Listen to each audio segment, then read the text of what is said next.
tie-dye reader. The Smart Cookie. Written by Jory and illustrated by Pete Oswald. Read by tie-dye reader Kristie.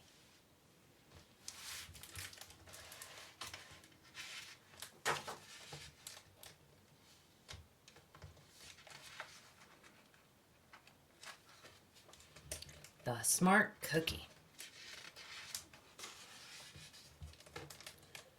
Greetings, I'm a cookie. I live in a bakery on a street corner near a river.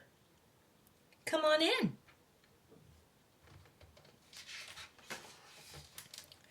Welcome to our little community.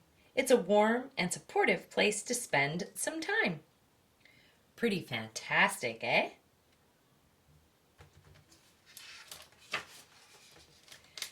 These days, life is sweet, but my journey wasn't always a cakewalk. When I was younger, I couldn't have imagined fitting in here.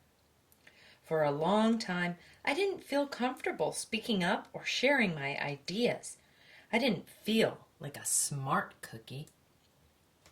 I wanted to be a cookie who knew all the answers, a cookie who felt confident in a group, a cookie who said, "Aha," when solving a puzzle, like this, "Aha."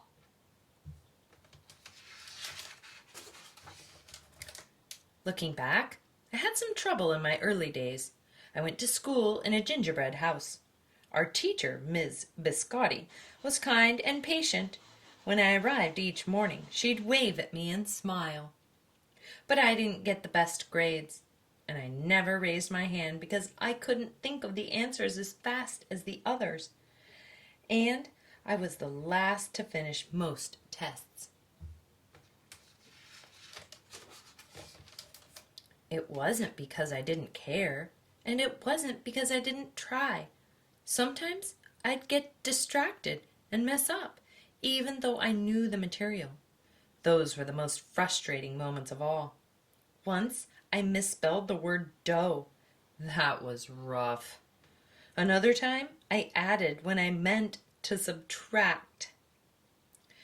Occasionally, we'd have a lesson where I had absolutely no idea what was happening. I just couldn't keep up. I imagined that my desk was a raft and that I was completely lost at sea because that's what it felt like.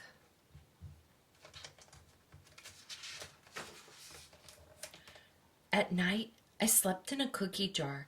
I had about 6 dozen roommates. Move, you move, no, you move. No, you move. No, you move. I'd stay awake and stare out the window and worry. And it went this way day after day after day.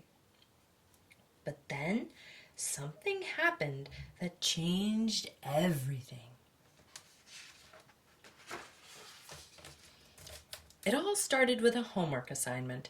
Ms. Biscotti requested our attention one afternoon. "Tonight I would like you to create something completely original," she announced. "It can be anything you want. Please bring it to class tomorrow." That was it. There were no further instructions. Ms. Biscotti winked at me as I gathered my belongings. I felt like I had a million butterflies in my stomach. Create anything? Something original? Due tomorrow? Gulp.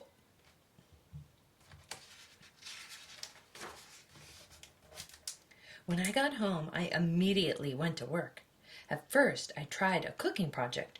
The results were half-baked. Next, I tried to hammer and nail something.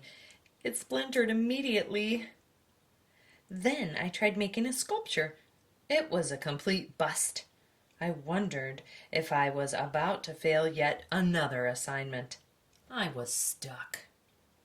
I stared out the window and watched the rain hit the river.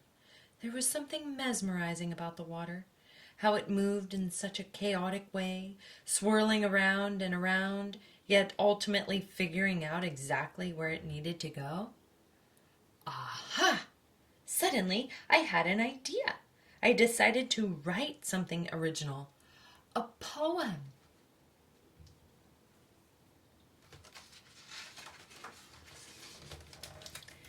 I came up with a title based on how I'd been feeling. My crummy days. After that, the rest of it seemed to fall into place. I wrote and I wrote. I lost track of time. An hour went by in a flash. Aha! I said when I was finished. I couldn't sleep that night, but it wasn't because I was worried. It was because I was excited. I felt like I had really accomplished something. I felt smart. The following day, Ms. Biscotti asked for volunteers to share what we'd created. One kid showed off his original frosting art. Another kid revealed her sprinkle distribution machine. It was neat seeing how everyone was good at such different things.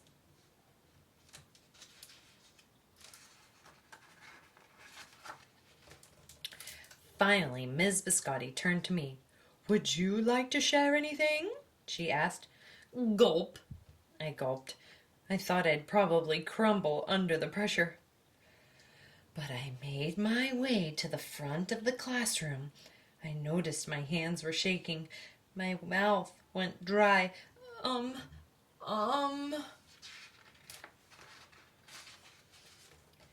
This poem is called My Crummy Days, I said, my voice cracking, and then I read it aloud. As I spoke, I noticed some kids nodding at certain lines.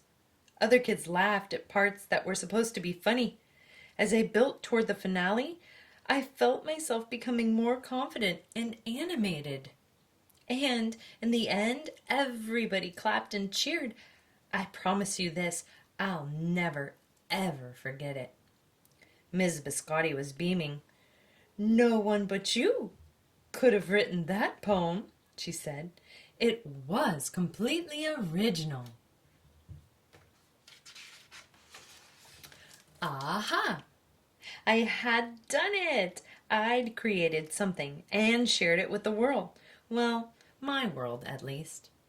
The rest of the day was a blur. By recess, I was already planning my next poem.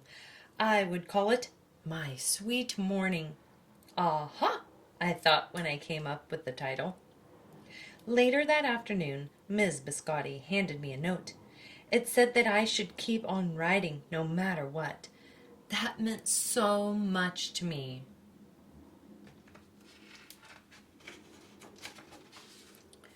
School was a bit different after that.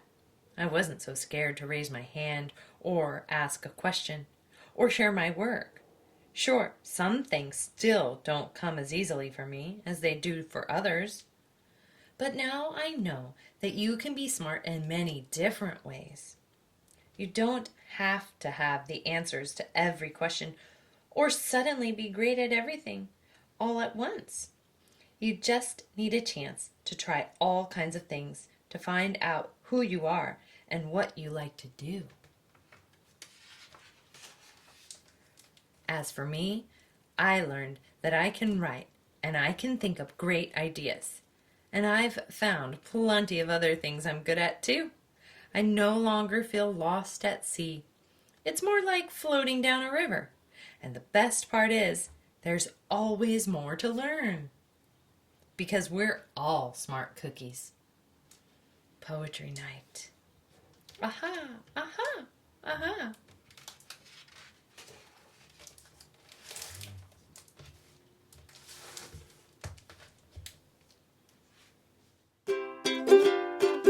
Tired reader.